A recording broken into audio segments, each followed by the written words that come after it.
Ici, Patrick Couchou, qui est journaliste et chercheur, qui travaille d'historien, on peut dire, sur l'histoire de la... Non. Alors, voilà, alors je vous laisserai définir vous-même la nature particulière de votre travail, mais en tout cas, le résultat est fort intéressant à lire.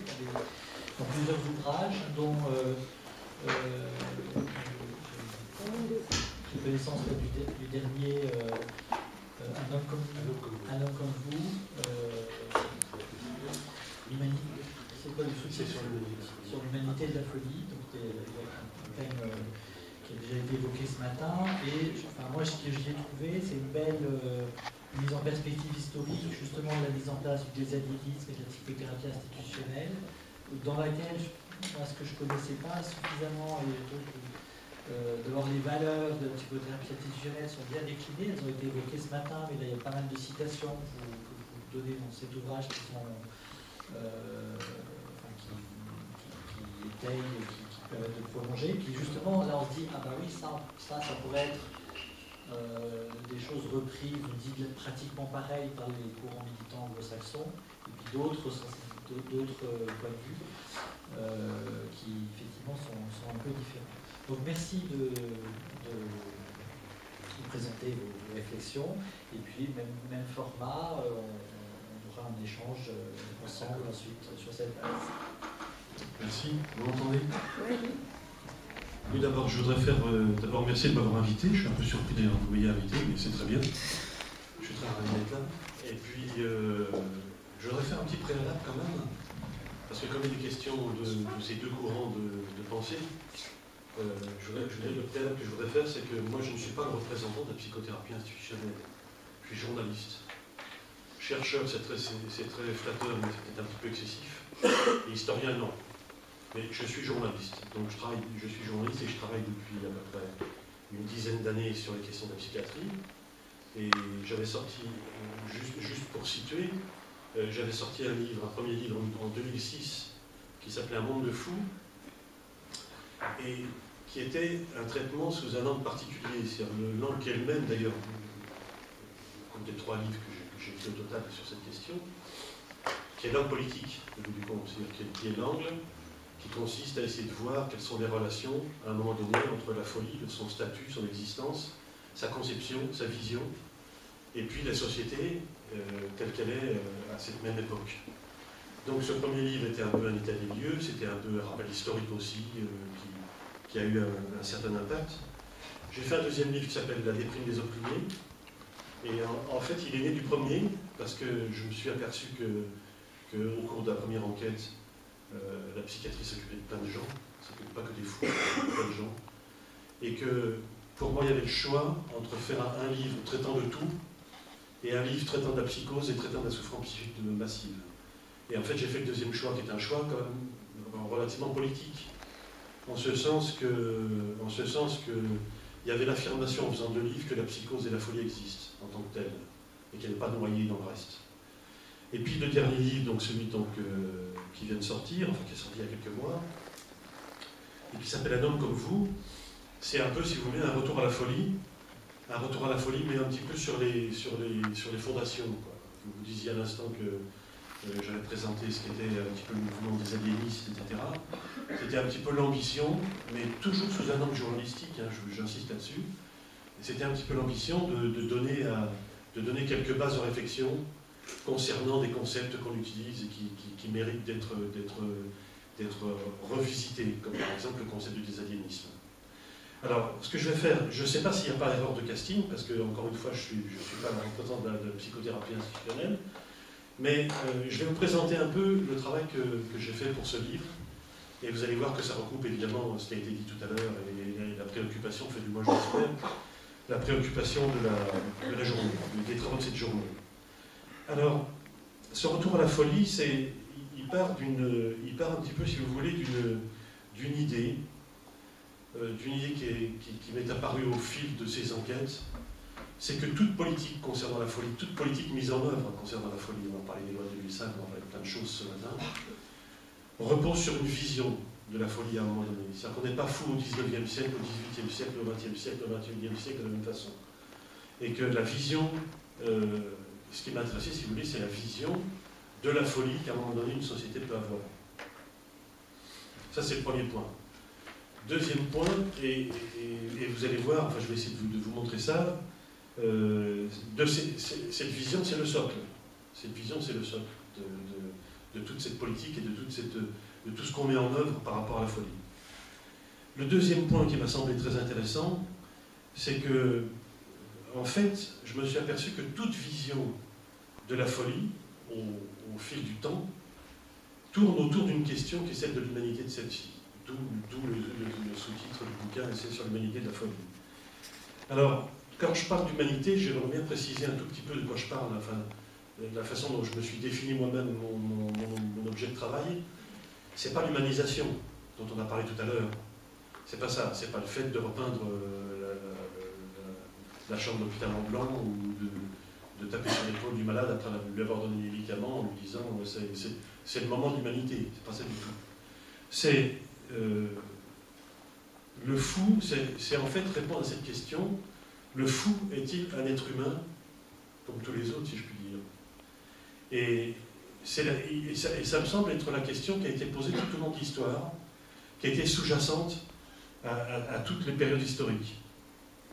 Je vais vous donner quelques exemples. On parlait de Pinel, mon prédécesseur ce matin parlait de Pinel.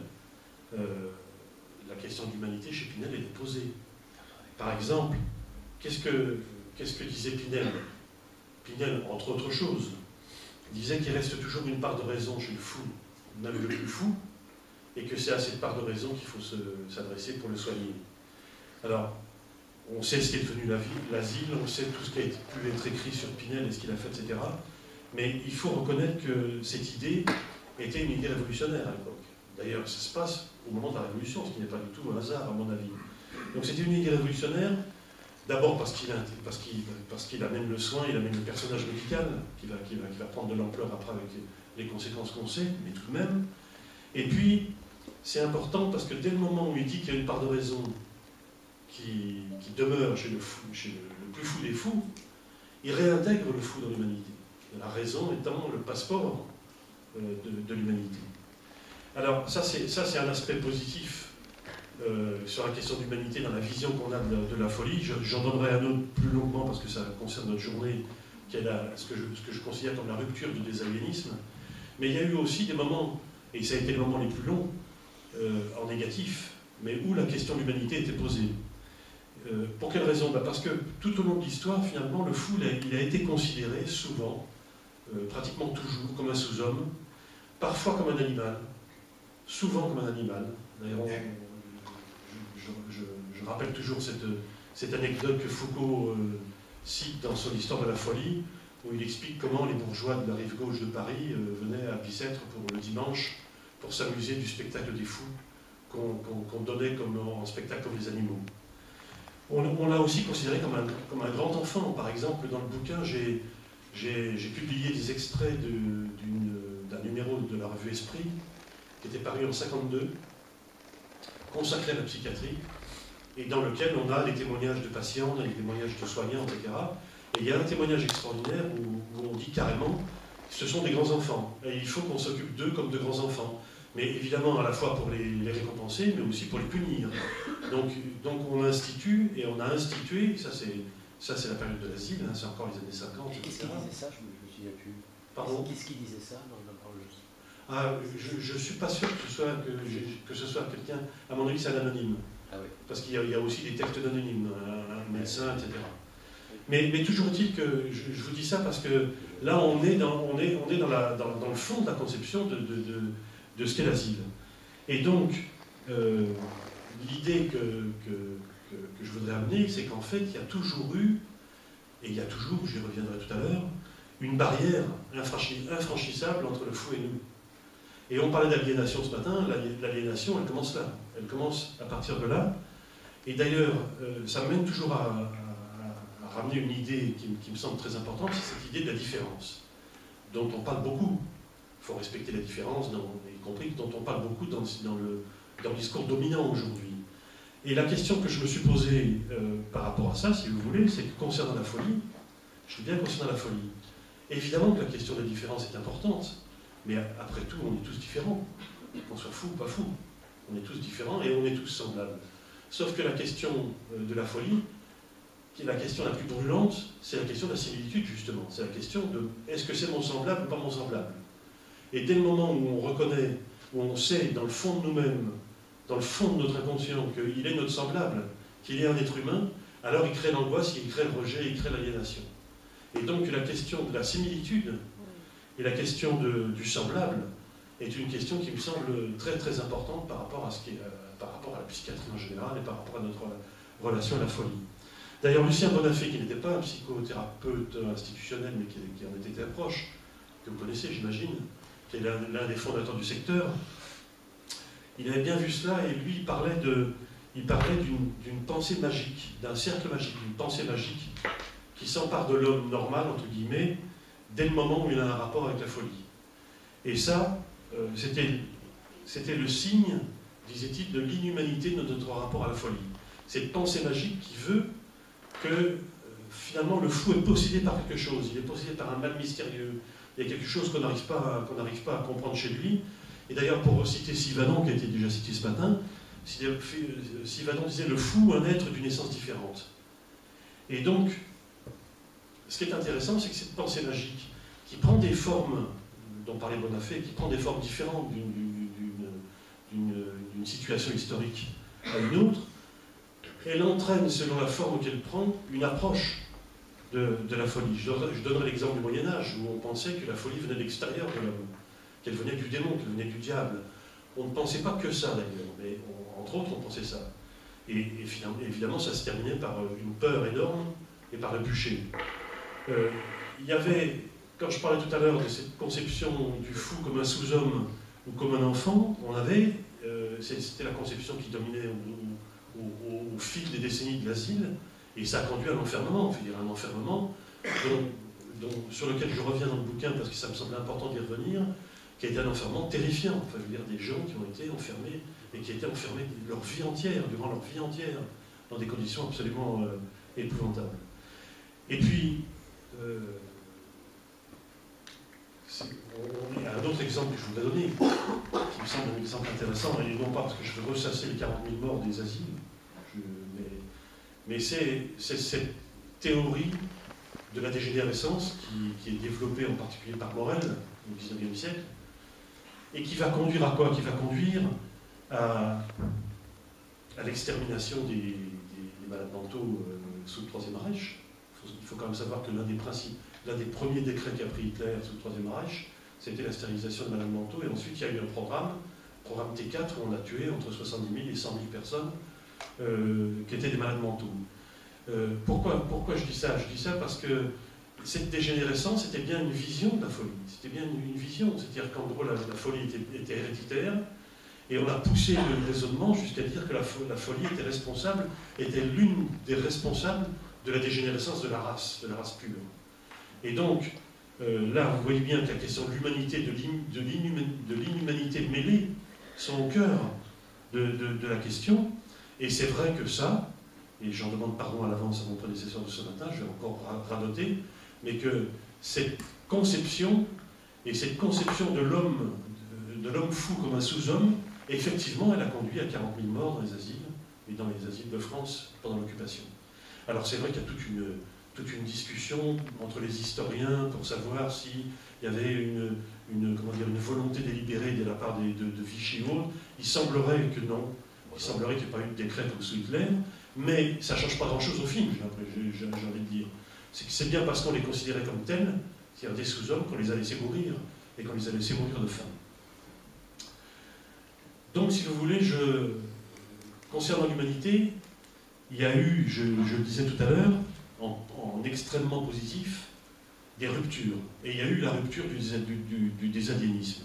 Alors, je ne vais pas revenir sur Saint-Alban, je ne vais pas revenir sur la psychothérapie institutionnelle que vous connaissez. Enfin, je veux dire, bon, c'est quelque chose que j'ai abordé dans le premier bouquin en particulier pour essayer de donner quelques clés et quelques informations pour les gens qui ne connaissaient pas. Mais ce qui m'intéresse dans cette rupture, pour ce bouquin, ce qui m'intéresse dans cette rupture du désaliénisme, c'est la vision de la folie, puisque c'est le thème du livre. Et quelle était la vision, du point de vue de l'humanité, de la psychothérapie institutionnelle, et plus largement du désaliénisme, parce que Je pense que là, il y a des choses qui sont totalement communes aux deux branches qui se sont développées entre le désaliénisme, entre la psychothérapie institutionnelle et puis le secteur. La première idée qui me semble très importante, c'est qu'ils affirment, alors je ne vais pas revenir sur la façon dont ça s'est fait, sur le fait qu'il y a eu des psychiatres qui ont travaillé sur ces questions à la création de cette nouvelle psychiatrie, et psychiatres connus dont on a parlé tout à l'heure, Toscaïès, Souris, Bonafé, Daumaison, tous ces gens-là, qui ont eu un rôle très important. Mais là où c'était intéressant aussi, c'est que vous aviez, dans cette réflexion, des apports qui étaient autres que les apports de la psychiatrie. Je pense par exemple à la présence de Paul Éluard, de Tristan Tzara, de Canguilhem, de gens comme ça à Saint-Alban, qui sont quand même qui pour une part constituent l'héritage de la période précédente. Par exemple, dans le bouquin, j'ai fait tout un passage sur le surréalisme et la folie, et sur la création et la folie. Et si vous voulez, ce qui m'a frappé quand je parlais du surréalisme, par exemple, les surréalistes qui clament l'humanité de la folie, qui disent non seulement le fou est un être humain à part entière, mais le fou peut être un créateur, peut être un génie, y compris. Mais ce qui m'a frappé là-dedans, si vous voulez, c'est que on a, après la guerre de 14-18, une critique de l'asile, qui n'est pas forcément la première, mais il y a une critique de l'asile. On a par exemple, et ce qui est intéressant, si vous voulez, c'est que cette critique de l'asile ne vient pas, pour le coup, durant cette période-là, ne vient pas de la psychiatrie. Ce qui n'est pas forcément un hasard et une surprise, mais ne vient pas de la psychiatrie. Elle vient du surréalisme, elle vient des milieux littéraires, voire journalistiques. Il faut se rappeler, par exemple, que Albert Londres écrit Chez les fous en 1925, il faut lire, c'est une critique extraordinaire de l'asile. Et donc, cette question d'humanité, elle est portée par tout un mouvement qui n'est pas un mouvement médical. On n'est pas dans la médecine. On est donc dans une conception de la folie qui est une conception beaucoup plus large que la conception qui vise à en faire simplement une maladie, une pathologie. Donc, quand les aliénistes disent la folie, la première idée, je pense, concernant la vision des aliénistes de la folie, c'est que la folie appartient totalement à l'humanité. Ils sont l'héritier de tout ça. Ils sont les héritiers de tout ça. Et je pense que là, ils posent une question qui est une rupture, en ce sens que, effectivement, pour la première fois, probablement pour la première fois, on dit que non seulement la folie appartient totalement à l'humanité, mais qu'elle est une forme d'existence de l'être humain, une forme d'être au monde. C'est-à-dire que on n'est pas simplement malade, on est quelqu'un qui vit sous cette forme qui peut être des formes d'ailleurs qui peuvent être plurielles. Troisième idée qui me semble très importante, c'est le fou est notre semblable. C'est-à-dire que s'il est humain, si sa folie est une forme d'existence de l'être humain, il est notre semblable. Et ça change beaucoup de choses. Par exemple, dans la première partie du livre, j'ai parlé beaucoup de Gaetano Benedetti, qui est un grand psychothérapeute, comme vous connaissez probablement, qui est un grand psychothérapeute de la psychose. Et Benedetti, il a une phrase que j'aime bien, il dit on pourra faire des erreurs, on pourra se tromper avec le patient, mais le patient nous pardonnera toujours nos erreurs et nos faux pas s'il a reconnu dans notre position le respect de son humanité. Et qu'il dit, si on n'a pas ce respect de l'humanité, c'est-à-dire que si on ne le considère pas comme notre semblable, eh bien tout ce qu'on peut faire sera en échec parce qu'il y a effectivement cette aliénation qui est toujours là et contre laquelle on ne lutte pas si on n'a pas conscience de tout ça. Donc le fou est notre semblable. Dernière idée qui me semble, c'est un peu schématique, je m'en excuse, mais quand même ça me semble important de le dire. Dernière idée peut-être, c'est cette idée que, comme la vie elle-même, la folie est une création. C'est pas quelque chose de figé. C'est-à-dire qu'il y a la fameuse phrase de Toscaïès, là où il dit que l'individu et le fou est sur une scène et il lève le rideau pour apparaître au monde, dans l'angoisse d'apparaître au monde, et qui répète toujours ça, mais nous le faisons également. C'est-à-dire que notre vie, nous la construisons dans des conditions données, avec des contraintes données, etc., mais nous la construisons à chaque moment de notre existence. Et ce qui est exactement la même chose pour la folie. Ça signifie qu'il y a, là encore, et je rejoindrai un peu ce qui s'est dit ce matin, d'ailleurs, de ce point de vue, ça signifie qu'il n'y a rien de figé, ça signifie qu'on peut faire évoluer les choses. Ça signifie que c'est lié au fait qu'il est un humain sur le fond, et qu'un humain sur le fond, il peut changer, il peut évoluer comme n'importe quel humain, évidemment. Même si c'est dans des souffrances beaucoup plus grandes, même si c'est dans des angoisses beaucoup plus grandes. Benedetti, par exemple, il dit l'angoisse du psychotique, elle est la même que l'angoisse existentielle de l'homme normal, entre guillemets. Et c'est comme un bruit, cette angoisse existentielle, dit-il, c'est comme le bruit blanc qu'entendent des astrophysiciens dans l'espace. Elle est permanente, elle est présente chez chaque être humain, et c'est vrai que si elle est d'une autre dimension chez le psychotique, Benedetti dit c'est la même angoisse, et donc c'est la même humanité. Donc si vous voulez, à partir de ces 3 ou 4 points définissant très rapidement ce qu'était la vision de la folie de la part du désaliénisme, ça signifie qu'on a une approche différente de la folie. Je disais tout à l'heure, vous voyez, je faisais le rapprochement entre vision et approche. Donc cette vision nouvelle, cette rupture, elle amène une approche différente de la folie, et elle amène une approche différente du soin. C'est-à-dire, qu'est-ce que c'est que le soin en psychiatrie? La question a été posée ce matin, je pense qu'elle est récurrente. Qu'est-ce que c'est que le soin en psychiatrie? Pour être tout à fait schématique, pour les désaliénistes, le soin, c'est la relation. Alors, je ne vais pas faire plaisir à Bernard Durand, je vais parler de transfert, mais on peut l'appeler comme ça. Mais c'est la relation, et c'est uniquement la relation. C'est-à-dire qu'on est face à une pathologie, si on peut employer ce terme, du lien, de la communication, de la relation, et que tout le rôle, toute la mission, et on pourrait même dire toute la grandeur, si c'est bien fait, de la psychiatrie, ça consiste justement à faire en sorte que cette relation se rétablisse. Et on sait que pour beaucoup de patients, cette relation est extrêmement difficile à mettre en œuvre. C'est pas simplement bonjour, bonsoir, on se tape sur l'épaule, c'est extrêmement compliqué. Ça signifie quoi dans leur esprit? Alors quand je dis le soin c'est la relation, vous voyez bien que ça implique plein de choses. Ça implique, et ça c'est des choses qu'on retrouve chez Dostoïevski comme chez Bonafé, ça implique une redéfinition de la psychiatrie, une révolution dans la psychiatrie. C'est-à-dire qu'on n'est plus dans le médecin, carabin, comment on appelle ça, mandarin, pardon, je cherche le terme, qui vient avec son savoir et qui l'impose. On n'est plus là-dedans. On est dans l'affirmation d'une équipe, du rôle de l'équipe. On est dans la révolution du personnage du psychiatre, comme disait Lucien Bonafé. C'est-à-dire qu'il est, disait-il, tel animateur de pointe de toute une équipe et de plus qu'une équipe. C'est-à-dire de tout un tissu social. C'est la discussion qu'on avait ce matin sur les jeunes et sur les clubs, tout cela existe dans les textes des aliénistes. C'est-à-dire qu'en fait, cette psychiatrie se fait sur la place publique, disait Bonafé, elle se fait sur la place publique. Ça signifie, alors, pour ce qui nous intéresse, et je ne vais pas trop aller plus avant sur cette question, mais pour ce qui nous intéresse, ça signifie une chose qui me semble importante, et qui semble simple comme ça à première abord, mais qui est extrêmement compliquée.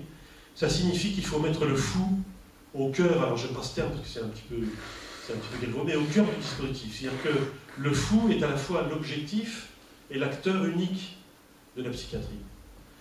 Alors, ce qui signifie que tout ce qui est fait, tout ce qui est pensé, tout ce qui est mis en œuvre l'est en fonction de lui. Et en d'autres termes, il s'agit d'instituer, évidemment je prends le terme volontairement, il s'agit d'instituer une relation avec lui en fonction de lui, en fonction de son temps, du temps qui est le sien, en fonction de sa singularité, en fonction de son originalité, en fonction des problèmes qu'il a finalement, et de sa personnalité.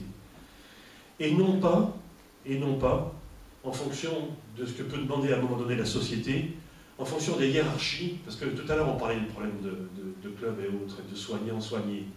Mais je veux dire, un type comme Jean Houry, que j'ai bien connu, parce que je ne suis pas du tout un porte-voix de la psychothérapie institutionnelle, mais je vais quand même vous avouer que j'ai eu quand même une relation très privilégiée avec Jean Houry. Un type comme Jean Houry a passé sa vie à expliquer qu'il fallait remettre sur le tapis toutes ces questions de fonction, de rôle, de hiérarchie, etc., pour que la parole puisse passer, pour que chacun puisse mettre en œuvre, pour que chacun non pas soit un soignant, il avait horreur des soignants soignés, mais pour que la fonction soignante puisse se mettre en œuvre. Et la fonction soignante impliquant pas simplement le soignant, mais impliquant tout le monde. Et il avait cette phrase, il disait finalement, le psychotique, il s'en fiche, lui, des diplômes. Il s'en fiche, lui, de la profession. Ce qui l'intéresse, c'est qu'à un moment donné, il y a une ouverture qui puisse se faire avec une personne. Et donc, ça signifie quoi? Ça signifie que cette relation à lui, au patient, elle va passer, non pas simplement par soigner l'hôpital, qui me semble être une formule qui certes est choc et parlante, mais qui est un peu réductrice par rapport à ce qu'est la psychothérapie institutionnelle, mais d'un point de vue un peu plus, presque, j'oserais dire, philosophique, c'est que si on met le patient au cœur des choses, on va non pas lui demander de s'adapter au monde, mais on va faire en sorte que le monde s'adapte à lui. C'est pas pareil. Et l'institution, c'est ça. Le travail sur l'institution, c'est ça. Et le mettre sur le devant de la scène, c'est se dire, d'abord, encore une fois, ce qui me semble important, c'est qu'on va se mettre à son rythme et à ses attentes, mais en même temps, on va changer le monde autour de lui. On va essayer de changer le monde autour de lui en fonction de ce qu'il est et en fonction de ce qu'il peut faire. Et ça, je crois que c'est très important. Je vais donner un exemple aussi qui m'avait frappé dans mes lectures. C'est une citation d'Hélène Chéniaud, qui est une grande psychiatre des aliénismes. Et Hélène Chéniaud, elle s'interroge à un moment donné dans un bouquin qui est paru d'ailleurs récemment. Voilà, soigner la psychose ou quelque chose comme ça. Un bouquin formidable. Et à un moment donné, elle s'interroge sur le fameux concept de continuité des soins, qui est un concept clé du secteur. Vous savez, continuité des soins, c'est-à-dire de A jusqu'à Z, on va à l'extérieur comme à l'intérieur de l'institution, on va suivre le patient et on va le soigner.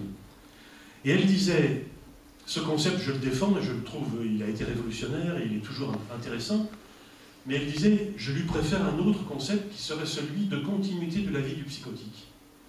Et c'est pas inintéressant, je dirais même que c'est plutôt passionnant, même c'est pas inintéressant, c'est plutôt passionnant. C'est-à-dire qu'avec continuité des soins, on est encore du côté de l'organisation. On est encore du côté de l'institution. On est encore dans un truc disant comment va-t-on organiser les soins? Comment on va... Alors que quand on se met du côté du psychotique, c'est pas la même chose. C'est comme où en est le psychotique, de quoi a-t-il besoin pour pouvoir avancer dans sa quête de communication, et qu'est-ce qu'on va instituer pour qu'il puisse y arriver. Il y a un petit peu aussi en fond de tout ça, même si les choses sont un peu différentes, quelque chose de comparable avec ce que Bonafé appelait son implantation préalable. Quand il disait, par exemple, on arrive dans un secteur géographique, et on ne dit pas on va mettre telle et telle structure, on va faire connaissance avec le milieu, avec le tissu social. Et ce n'est qu'après qu'on inventera et qu'on mettra en œuvre des structures, des institutions qui seront adaptées à ça. Et Chéniaud dit, s'il y a quelque chose qui se passe quelque part dans une équipe qui est positif, ce serait une erreur profonde d'essayer de le copier dans une autre équipe, parce que chaque équipe est créative, et chaque équipe est dans un environnement qui est un environnement original. Ça répond un petit peu à la question de l'obsolescence de la psychothérapie institutionnelle, si je puis me permettre, parce que quand on va chez Chebla à Reims, par exemple, qui est l'une des figures de la psychothérapie institutionnelle actuelle, on se rend bien compte que c'est pas Saint-Alban. On se rend bien compte que ce qu'il fait, c'est pas Saint-Alban en 1942. C'est sur la base de ces principes, de cette vision dont je viens de vous esquisser un petit peu les grands traits, qu'il essaye de mettre en œuvre des choses qu'il invente au fur et à mesure avec ses patients, avec les jeunes d'ailleurs, etc. Donc voilà. Alors, je ne veux pas être trop long, mais j'en arrive à un stade où je posais la question, pour revenir à la pensée magique de Bonafé, la question que vous vous posez sûrement tous, probablement, c'est est-ce que cette pensée magique a disparu aujourd'hui? Et où en est-on de la vision qu'on a de la folie aujourd'hui? Parce que c'est ça qui nous intéresse au bout du compte, c'est pas de se ressasser tout ce qui s'est passé dans le passé en se disant c'est mieux avant. C'est se dire qu'est-ce qu'il en est aujourd'hui. Alors, vous ne serez pas surpris si je vous dis que je pense que cette pensée magique n'a pas disparu. Vous ne serez pas surpris. Elle n'a pas disparu pour quelle raison? D'abord, elle n'a pas disparu, on le voit hélas tous les jours. Il suffit de relire le fameux discours de Nicolas Sarkozy en 2008 à l'hôpital d'Antony, dans lequel il a désigné les malades mentaux comme des gens dangereux dont il fallait protéger la société, pour se rendre compte que cette pensée magique n'a pas disparu. Quand on sait ce que ça a drainé derrière, c'est-à-dire non seulement la multiplication des chambres d'isolement, etc., des systèmes de sécurité, mais une progression de la pensée magique qui existe en chacun de nous, ou au moins dans l'opinion publique. Donc je ne m'attarderai pas là-dessus, on pourrait revenir dans le débat, mais on peut le constater chaque jour. Mais ce qui est intéressant, c'est de se poser la question pourquoi elle n'a pas disparu. Et je pense qu'il y a selon moi, il y a deux aspects qu'il faut envisager, qui touchent à la vision Et là, ça touche à notre discussion, je pense aussi, c'est un peu la toile de fond, qui touche à la vision qu'on a aujourd'hui de la folie. On a quand même une vision, on a quand même une conception qu'on peut qualifier de scientiste. C'est-à-dire cette idée, finalement simple, que, la maladie mentale est le produit d'un dysfonctionnement du cerveau, du système nerveux, du patrimoine génétique, que sais-je encore, et que finalement on la considère comme une maladie comme une autre. Si vous pensez que j'exagère, je vous dirais que pour préparer ce bouquin, j'ai rencontré des gens qui sont des tenants de cette conception, qui est la conception dominante, avec laquelle on ne transige pas. Mais l'exemple que je voulais vous donner, c'est que j'ai rencontré des gens, en particulier des gens de la Fondation fondamentale, que j'ai rencontrés. Donc vous les connaissez, c'est une fondation qui est financée par l'État, par l'Europe, par les labos pharmaceutiques, donc les Servier, etc., et qui se donne comme objectif de développer la recherche. Eh bien, ce que je viens de vous dire là, de façon caricaturale, c'est exactement leur langage. C'est-à-dire qu'ils ne vous démontrent rien, mais ils vous disent c'est comme ça. C'est-à-dire que, si vous voulez, le problème, cette façon de voir a des conséquences multiples. Mais elle a des conséquences multiples, non pas parce que toute recherche en neurosciences ou sur le cerveau serait négative, ce serait une absurdité absolue de dire ça. D'ailleurs, les désaliénistes n'ont jamais, quand vous relisez leurs textes, ils n'ont jamais critiqué les recherches dans le domaine de la biologie ou des neurosciences, jamais.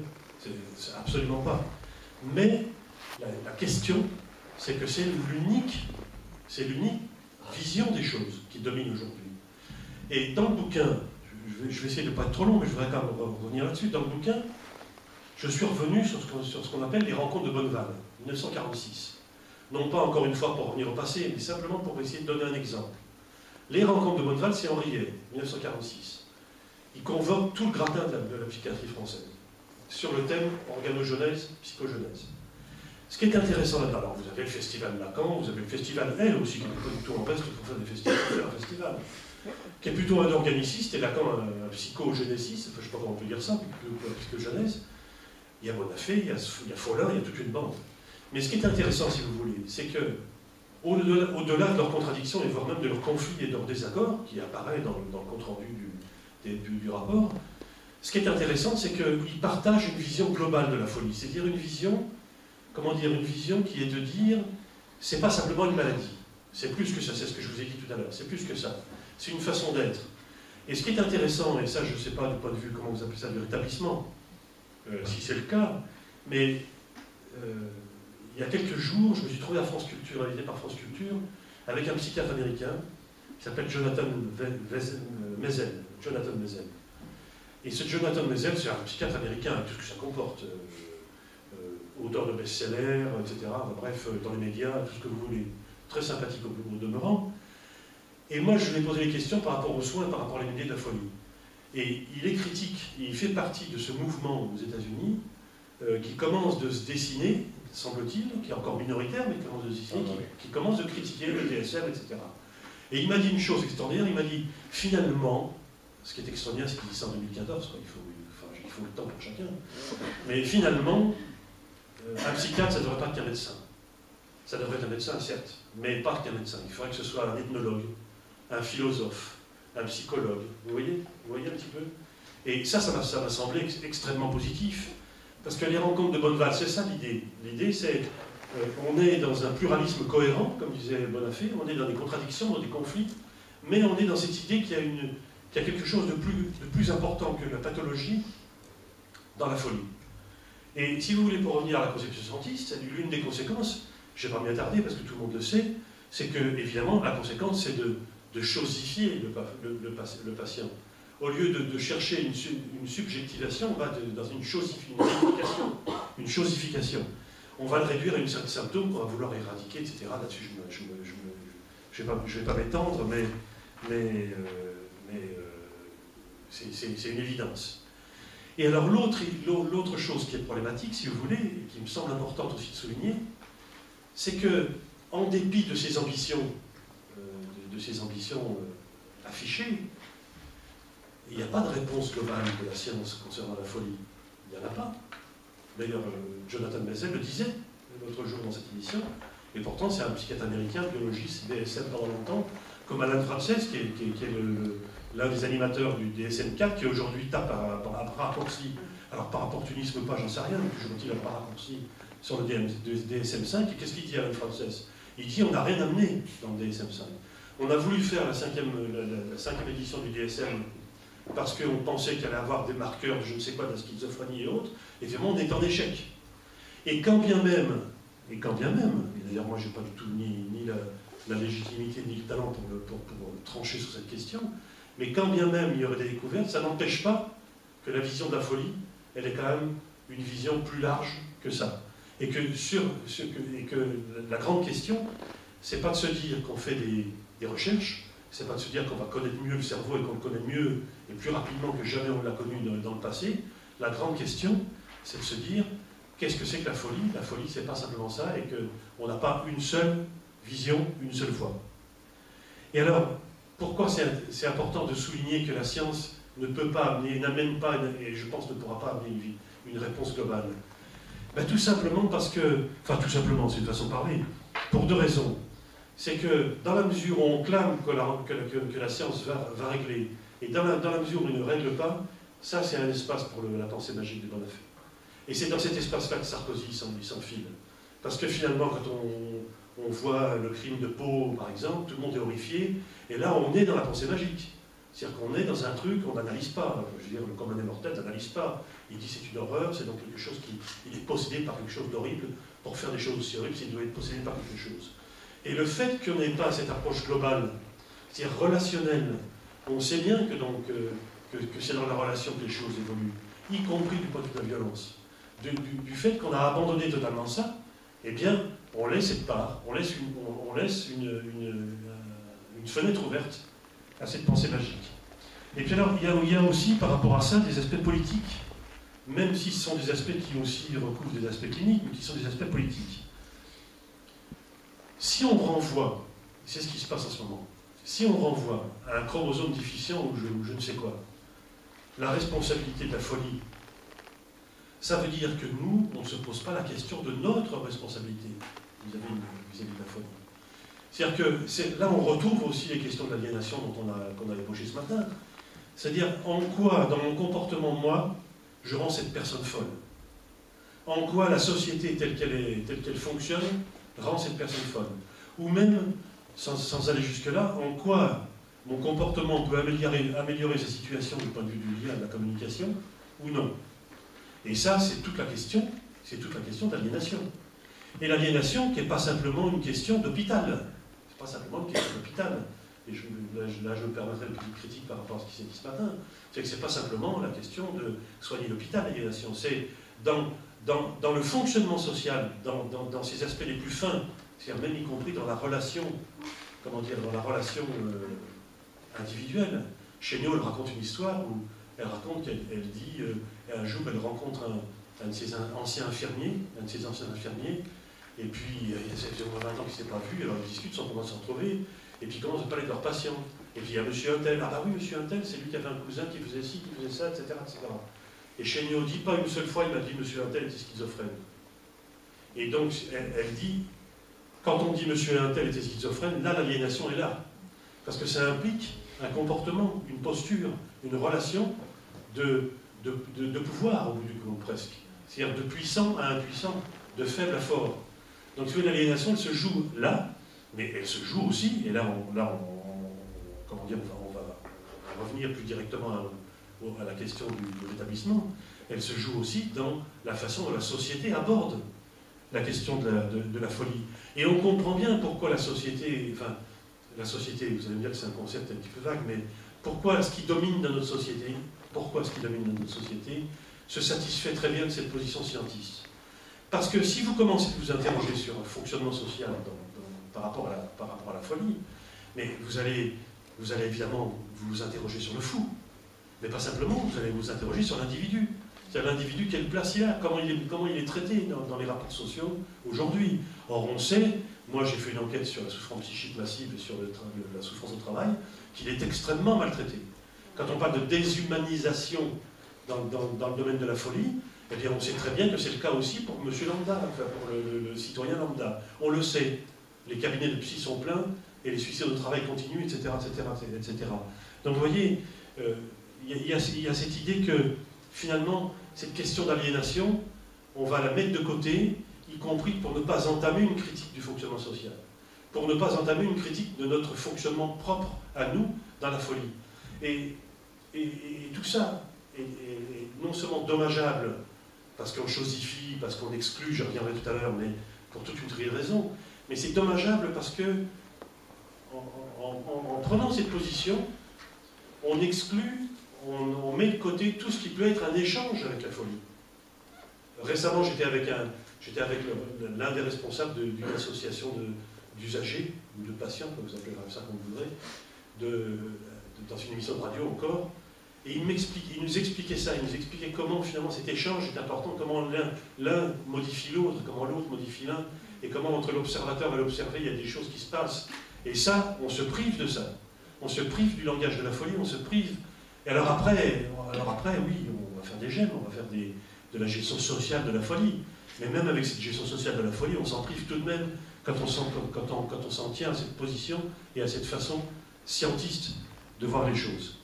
Et puis alors l'autre conséquence, vous voyez, l'aliénation concernant l'individu, notre rapport individuel à la folie, l'aliénation sociale concernant la société en général, mais c'est que tout ça, si vous voulez, à mon sens, il y a encore une troisième chose qui me semble importante, c'est qu'on va renvoyer au fou lui-même la responsabilité de son état et de son traitement. Comment vous dire? On va lui dire quoi? Qu'est-ce qu'on lui dit au fou aujourd'hui? D'abord, on lui dit qu'il est plus fou. On lui dit plus qu'il est fou. On lui dit t'es un citoyen. Ce qui est formidable, ce qui est très bien. Mais on lui dit t'es un citoyen. Et t'es un citoyen souffrant. Au même titre que la mère de famille déprimée ou que le cadre stressé qui est au bord du suicide ou du burn-out. Et donc, on va lui dire il va falloir que tu fasses toi l'effort. Individuel. Et là, on est bien au cœur de la discussion qu'on a aujourd'hui et qu'on avait ce matin. Tu vas faire en sorte de prendre en compte tout ça toi-même. Et encore une fois, il y a le risque, je ne dis pas que c'est le cas partout, tout le temps et toujours, mais il y a le risque de le considérer comme un citoyen souffrant, responsable de sa réhabilitation, sans qu'on ait fait, nous, notre propre analyse sur notre propre action et sur le fonctionnement social lui-même, sur l'institution, au bout du compte.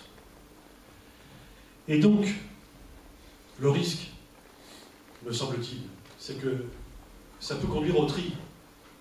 Et moi, je pense que ça conduit au tri.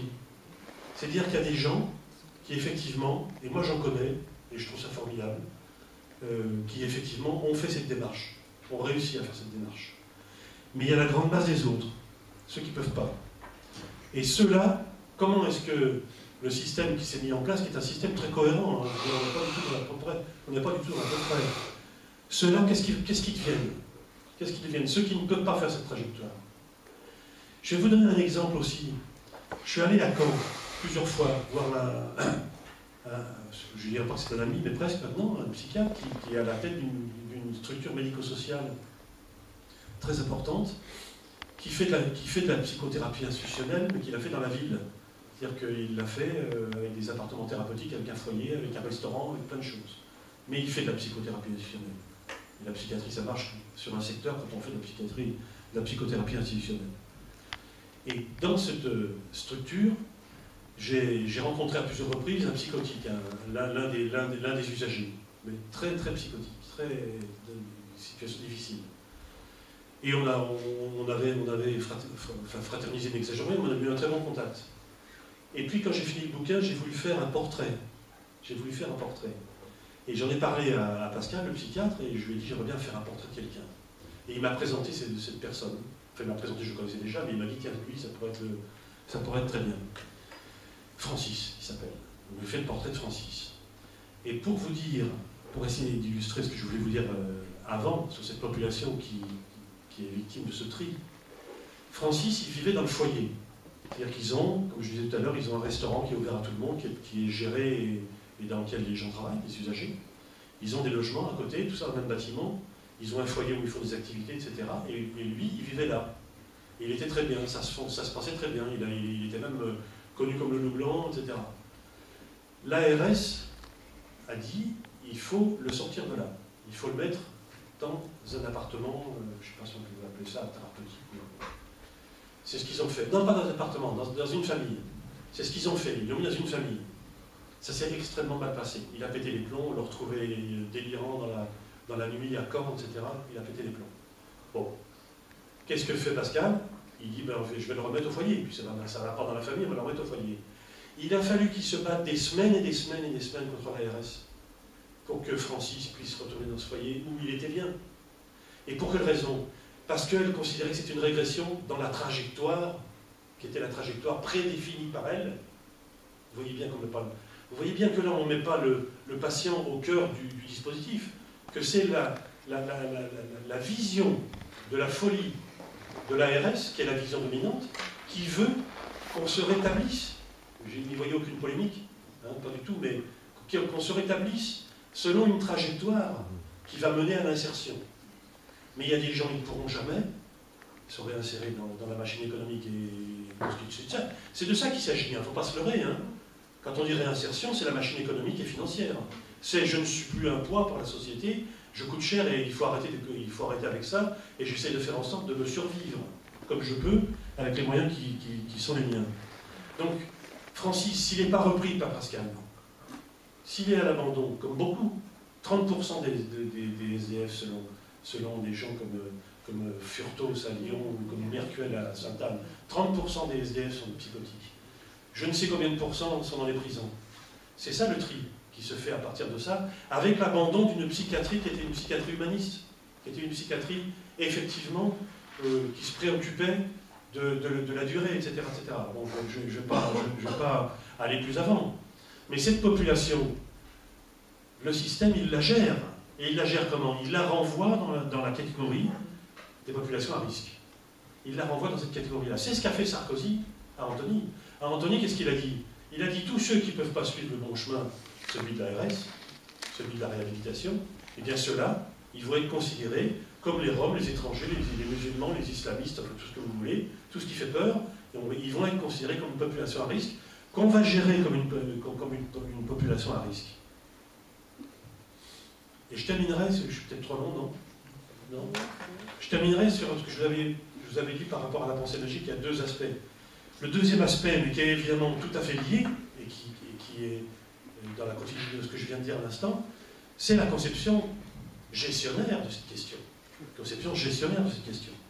C'est-à-dire qu'on va gérer des populations, mais on ne va pas les soigner. Et quand j'entends le soin, parce que je sais que tout à l'heure on a discuté beaucoup des questions du soin, quand j'emploie le terme de soin, ce n'est pas le soignant qui va là s'imposer, etc. Le soin, c'est comment on fait tout au long d'une vie pour avoir une relation avec une personne qui a des difficultés pour en avoir. Et ça mérite beaucoup de travail, de réflexion, de théorisation, de mise en œuvre, de confrontation, de critique. C'est ce que fait la psychothérapie institutionnelle, toujours. Quand elle ne le fait pas, elle a tort, elle n'en est plus. Mais ce que je veux dire, c'est que on n'est pas là-dedans. Par exemple, sur l'exemple de Francis, l'ARS ne se pose pas la question de la nature du soin qui lui est prodigué. L'ARS se pose la question de la trajectoire qui va le mener à la réinsertion et donc qui va soulager la société du poids qu'il constitue. Et on va faire quoi? Qu'est-ce qu'on fait dans cette gestion gestionnaire? On renvoie les gens dans la cité. Alors, il y a des choses qui sont extraordinaires, parce que moi j'ai rencontré un directeur d'hôpital qui m'a dit « Mais monsieur, Bonafé aurait été d'accord. » Je dis « Oui, effectivement, Bonafé aurait été d'accord. Mais je pense que Bonafé aurait posé la question du soin. » Et je vous donne un exemple. Non seulement j'ai rencontré ce directeur, mais j'ai rencontré un psychiatre. Et ce psychiatre, il était responsable de la réhabilitation. Je l'ai interviewé pendant 1h30. Et pendant 1h30, il m'a expliqué comment ils ont vidé l'hôpital. Il m'a expliqué comment ils ont vidé l'hôpital. Les partenariats, et ça dans un langage technocratique, managérial, absolument à vous donner des boutons, et disant les partenariats qu'ils avaient noués, les recherches de fonds qu'ils avaient effectuées, etc., etc. Ça a duré 1h30. Je n'avais pas l'impression d'avoir un psychiatre en face de moi, j'avais l'impression que quelqu'un qui gère des flux ou un manager de je ne sais quoi, il aurait très bien pu faire ça avec des petits pois. Donc, Et je lui ai quand même posé la question qui tue à la fin. Je lui ai dit, mais au fait, tout ça est très intéressant, mais comment ils vont vos patients? Eh bien, vous ne croyez peut-être pas, il était incapable de me répondre. Non pas parce que c'était un vilain monsieur ou quelqu'un de critiquable, mais parce qu'on ne lui demande plus. On lui demande de voir ses patients, mais pas les suivre, comme disait Castel. Castel disait ça. On lui demande de voir les patients, on ne lui demande pas de les suivre. Donc il ne les suit plus. Il ne les suit plus, et donc il est dans une position totalement technocratique, etc. Et donc la question là qui est posée avec cet exemple, c'est pas de mettre les gens dans la cité. D'abord, mettre les gens dans la cité n'a jamais été, à mon sens, la solution qui va régler tous les problèmes. C'est pas parce qu'on met les gens dans la cité qu'on ne les retrouve pas sous les ponts ou dans la rue que 6 mois après. Donc la question de la cité, oui, évidemment, ça c'est une grande question de la psychothérapie additionnelle et du secteur, oui, évidemment, mais comment? Avec quel type de soins? Avec quel type de suivi, etc., etc. Et là, la question du soin était à poser, parce qu'une fois que les gens étaient dans le fond de leur maison de retraite à croupir, ou alors dans de vagues structures, sans suivi, sans rien du tout, eh bien, on se rend bien compte que le soin n'est pas l'objectif. L'objectif, c'est la gestion de la population. Et donc, si vous voulez, comment je vous dirais, ça me semble interpeller le débat qu'on a aujourd'hui, le sujet qu'on a aujourd'hui. Parce que quand on dit mettre le patient au cœur du dispositif, c'est pas dire quel est ton projet de vie. Le projet de vie, quand on dit quel est ton projet de vie, ça veut dire que le projet de vie il a déjà été décidé, défini par d'autres. C'est pas dire l'objectif c'est de te réinsérer. L'objectif c'est de vivre parmi les hommes, le mieux possible, en ayant un contact avec eux. C'est ça l'objectif. C'est pas forcément qu'ils aillent travailler chez McDo, où ils seraient payés le tiers de ce qu'on les paye d'habitude, où en plus on les paye bien mal. C'est pas ça l'objectif. L'objectif c'est de faire en sorte que cette personne, dans la situation où elle se trouve, elle puisse vivre parmi les hommes. Et je pense que là, on n'est pas dans cette configuration-là. On est dans la configuration de la gestion de population et duquel le soin a été écarté. Et ça, il me semble, et je terminerai là-dessus, d'abord je voulais vous remercier de m'avoir invité à cette... parce que j'apprends des choses sur le rétablissement, mais il me semble que la discussion qu'on peut avoir sur le rétablissement, contre lequel je n'ai rien a priori, si ce n'est le terme lui-même, déjà qui me fait un peu mal aux oreilles. Fait un peu mal aux oreilles parce que le rétablissement, ça veut dire que j'étais à terre. Ça veut dire que la folie, c'est un déficit. La folie, c'est quelque chose de... c'est un moins. Donc il va falloir qu'on redresse tout ça. Bon. Mais en même temps, je vous remercie parce que ça me permet de rentrer dans cette discussion. Mais à mon sens, il est compliqué, enfin il est dommageable, de réfléchir sur un concept comme celui du rétablissement sans le replacer dans ce contexte politique, économique et social dans lequel il naît, dans lequel il se développe. Parce que, si vous voulez, au travers de tout ça, on trouve effectivement la personnalisation, l'individualisation et la responsabilisation au sens, il faut que tu te responsabilises là-dedans. Et puis on trouve la gestion d'une population, une gestion qui finalement coûte moins cher et moins lourde que la psychothérapie institutionnelle qui serait déployée dans tous les secteurs de France et de Navarre. Donc voilà, l'idée que je voulais vous soumettre, c'était que, ok, on peut en discuter, mais ça me semblait important de revenir sur le contexte qui explique beaucoup de choses. Voilà, merci beaucoup.